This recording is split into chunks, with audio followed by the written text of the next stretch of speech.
ఇటీవల కాలంలో 10వ తారీఖున ఇద్దరు వ్యక్తుల మధ్య జరిగిన సంఘటన హత్యకు దారితీసింది.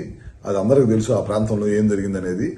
దాన్ని వైఎస్ఆర్ పార్టీకి సంబంధించిన నాయకులు కానీ ఆ పార్టీ వాళ్ళు కానీ అందరూ కూడా కలిసి దాన్ని రాజకీయ హత్య కింద మార్చేసి మా తెలుగుదేశం పార్టీ మీద బురద వీసే ప్రయత్నం చేస్తా ఉన్నాడు.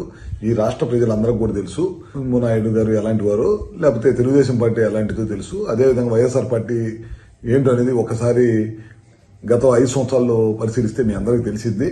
అదేవిధంగా మీరు చూస్తూ ఉన్నారు గడిచిన 5 సంవత్సరాలు పల్నాడు జిల్లాలో హత్య రాజకీయాలు కానీ దాడులు కానీ తెలుగుదేశం పార్టీ కార్యకర్తల మీద ఏ విధంగా జరిగిన పల్నాడు ప్రాంతం మొత్తం కూడా గందరగోళం చేసే పరిస్థితి చేశారు. లాస్ట్ పరామర్శకి చంద్రబాబు నాయుడు గారు వెళ్తున్నా సరే తాడు కట్టే పరిస్థితి తీసుకొచ్చారు. ఆ రకమైన అరాచకం సృష్టించారు.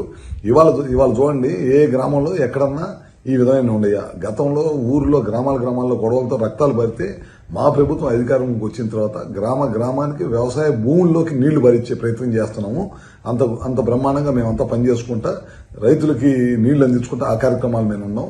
చిన్న సంఘటన కూడా మా పార్టీకి భూయాలని ఉన్నారు. మీరు చూస్తే ఒకసారి వాస్తవాల్లోకి వెళ్తే పల్నాడులో పోయినసారి గవర్నమెంట్ లో ఒక్క ఎరపతినేని గారి కాన్స్టిట్యున్సీలోనే దాదాపు 300 మందిని ఒక గ్రామంలో మాచవరం గ్రామం పిన్నెల మాచవరం మండలం పిన్నెల గ్రామంలో ఒకే 300 మందిని అసలు ఆ ఊర్లో నుంచి పారిపోయారు. వీళ్ళ దెబ్బకి పొలాలన్నీ బీడు పెట్టుకున్నారు, ఇళ్లన్నీ వదిలేసి వెళ్ళిపోయారు. ఎక్కడో కూలికి నాలికి రైతులుగా ఉండే ఊర్లో వాళ్ళందరూ కూడా కూలి నాలికి వెళ్లి పనిచేసుకోవాల్సిన పరిస్థితి ఉంది. దాదాపు అదే ఒక్క కాన్స్టిట్యున్సీ లో 12 మందిని చంపేశారు. అందుట్లో 2 ఎస్సీలు ఉన్నారు. మన చంద్ర గారి బీసీ, ఆయన కుటుంబాన్ని రోడ్డు మీద తెలుగుదేశం పార్టీ కార్యకర్త అని తెలిసి కూడా కిరాతకం చంపేశారు. అదే కాకుండా అక్రమ మైనింగ్ చేశారు. విపరీతంగా చేసేసి ఆ గుంటలు ఉంటే ఆ గుంటల్లో కూడా పిల్లలు చనిపోయి 7-8 మంది పిల్లలు చనిపోయినా సరే ఎవరు కూడా పట్టించుకోలేదు. ఇట్లా 1 కాదు 2 కాదు అరాచకాలు చేసుకుంటా వెళ్ళిపోయిన ప్రభుత్వం ఏదైనా ఉందంటే అది వైఎస్ఆర్ ప్రభుత్వం. మా ప్రభుత్వం మొదటి నుంచి ముఖ్యమంత్రి గారు చెప్పేది గ్రామాలు అభివృద్ధి ధ్యేయంగా పనిచేయాలి, అభివృద్ధి లక్ష్యంగా పనిచేయాలి. అందరూ పొద్దున రైతులనక రైతులనక కష్టపడి వ్యవసాయ కుటుంబాల నుంచి వచ్చిన రాష్ట్రం మంది అందరూ కూడా కష్టపడి పని చేసుకుంటున్నారు. వాళ్ళ పిల్లల్ని కష్టపడి చదివించుకుంటున్నారు. వాళ్ళకి ఉద్యోగాలు కల్పించాలి అనే ధ్యేయంతో ఈ ప్రభుత్వం పనిచేస్తుంది.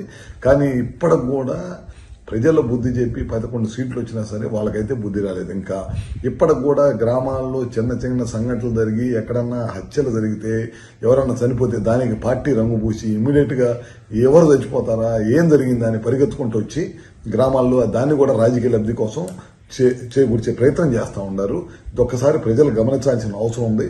పల్నాడుని ఎట్టి పరిస్థితుల్లో ప్రశాంతమైన వాతావరణంతో ముందుకు తీసుకెళ్తాం. మీరు చూసి ఉంటారు గతంలో ఎక్కడ ఫ్యాక్షన్ ఉన్నా అణిచివేసిన నాయకుడు ఎవరైనా ఉన్నారంటే చంద్రబాబు నాయుడు గారు. ప్రశాంతమైన వాతావరణంతో ప్రజలందరూ సుఖశాంతులతో ఉండాలనే ధ్యేయంగా గడిచిన 40 సంవత్సరాల నుంచి అదే ధ్యేయంగా పనిచేసిన పార్టీ తెలుగుదేశం పార్టీ, నారా చంద్రబాబు నాయుడు గారు. మీరు చూస్తూ ఉంటారు జగన్మోహన్ రెడ్డి వచ్చిన దగ్గర నుంచి ఏ విధంగా హత్య రాజకీయాలు జరిగినాయో, ఏ విధంగా తెలుగుదేశం పార్టీ మీద దాడులు చేశారో, లాస్ట్కి చంద్రబాబు నాయుడు మీద కూడా అక్రమ కేసు పెట్టి జైల్లో పెట్టిన పార్టీ అది. మా పార్టీకి ఆ పార్టీకి సంబంధం లేదు. అది ప్రజల అక్రమ సంపాదన మీద పెట్టిన పార్టీ మాది, తెలుగువాడి గౌరవం మీద పెట్టిన పార్టీ మాది.